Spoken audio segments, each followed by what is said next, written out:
everyone. First up, I would like to wish each and every one of you a happy Indian Arrival Day. And I really do hope you are keeping safe and having loads of fun on this public holiday. So we'll get right into it. Today, we are going to be making chicken biryani. I'm trying my very best to keep it as close as a traditional Hyderabadi biryani. To this, I added chili powder, jeera or cumin seeds, ginger paste, garlic paste, which is just basically grated ginger and grated garlic, chopped green chilies. If you don't have green chilies, you can also use bird's pepper. You want to use a pepper that doesn't have a pungent taste. Deep fried onions. Later in the video you will see how I deep fry these onions, and here you have also deep fried potatoes. So deep fried onions, we added Greek yogurt, plain Greek yogurt, please, just plain, no flavors. Fresh mint leaves, you can see mint leaves around. I added some fresh mint leaves that I have in my herb garden. Saffron powder, cinnamon stick, it's somewhere in there, it's right here. Cinnamon stick, cardamom seeds, clove seed, anise seed. I didn't have any star anise seed, so I had on hand some anise essence, and that's what I added just to give it that taste. Bay leaves, coriander powder, garam masala, salt, and black pepper. I also added a drizzle or maybe 2 to 3 tablespoons of olive oil in here before I marinated it. So it's well marinated in there. As you can see, the little oil specks.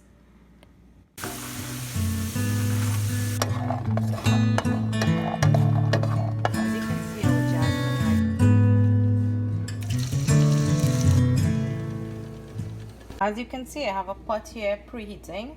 There's absolutely nothing in there. You don't need to add anything in there. You just need to add your chicken in there and you let it cook 3/4 way through. So I'm just gonna add my chicken pieces in here. As you can hear that beautiful sizzle. So I'm just gonna let this cook down. You don't really need to give it a stir, so I'm just gonna cover it and let it cook in its own sauces. So we are 3/4 way cooked now, and I just turned off the heat. So I'm just gonna let this cool and I'm gonna get back.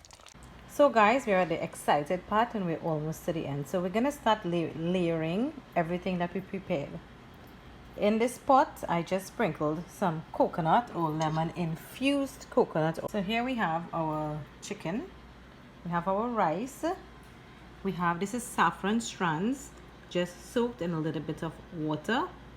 We have our deep fried onions, our deep fried potatoes, our boiled eggs, our roasted cashew. Step, we're gonna add some rice. The bottom layer is gonna be rice. Then we're gonna add our chicken.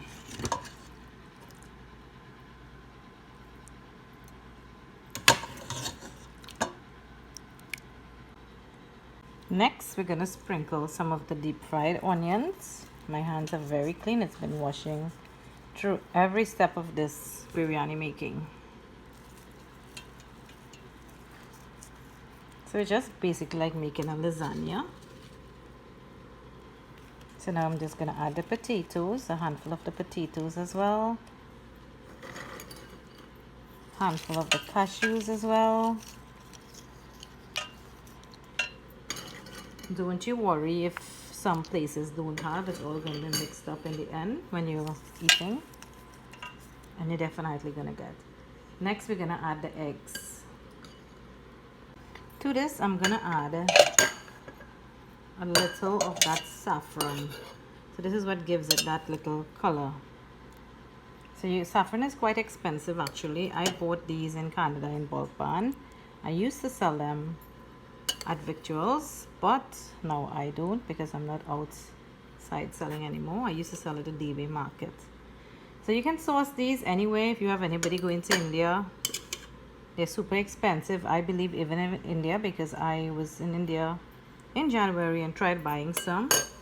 and it was super expensive. I left it because I knew I had it home. So next we're gonna do the very same thing again and create another layer: rice, chicken, condiments. We have the second layer and I'm gonna top it off with that last layer of rice. We have our final layer, our top layer. So please be reminded that you need to save some of these deep fried onions and a couple of the potatoes. And on the top I also added that saffron. So here we have it.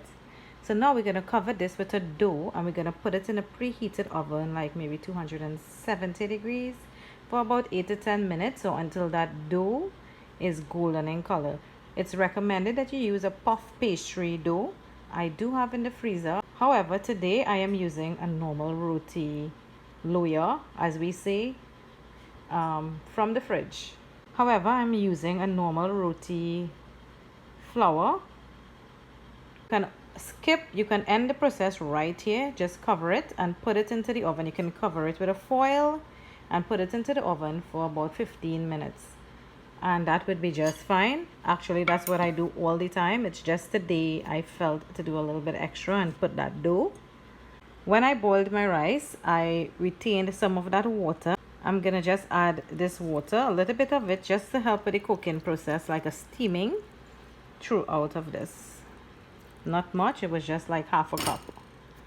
So let me just cover this and I'll get back and I'll show you exactly how it looked. So here we have the entire pot covered with this dough. As it begins to steam, this dough will rise, it will puff and it will cook. So we're waiting for this dough to be golden in color after. So now I'm just gonna take my egg wash, which is just milk and some eggs, and paste it throughout of this, not leaving out any parts of it. And we're gonna put it. So here guys, we've finished. As we didn't use a puff pastry, it's not puffed because I use, as I said before, a normal roti dough. So I'm just gonna open it. This is not even for eating, so just don't worry about that, but you can see it's definitely cooked. If you want, you can eat this. You can let it bake a little bit more, but just look at that goodness. Wow.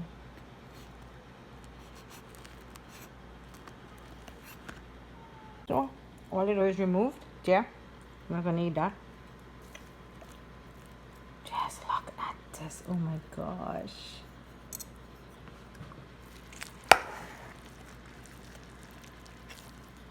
Wow. Can't wait to get in this.